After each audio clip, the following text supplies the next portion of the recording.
Hello friends, நம்ம எங்கே இருக்குன்னு பார்த்தீங்கன்னா இன்றைக்கி இஸ்தான்புல்ல இருக்கோம். இஸ்தான்புல் எங்கே இருக்குன்னா துருக்கியில் இருக்குது. டர்க்கின்னு சொல்லுவாங்க.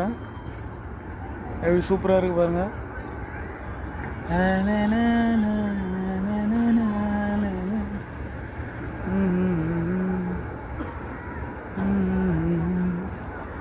இது வந்து மெட்ரோ ட்ரெயின் போல இருக்குது. அந்த மெட்ரோ ட்ரெயின் ஸ்டாப் இருக்குது. இதுதான் டர்க்கியோட ஃப்ளாக்கு. சூப்பராக இருக்குது. நைட்டு ஏதோ ப்ரோக்ராம் போல் இதுங்க. ஆஹா, சூப்பர் சூப்பர் சூப்பர். இங்கே நிறைய மால்ஸ் தான் இருக்குது.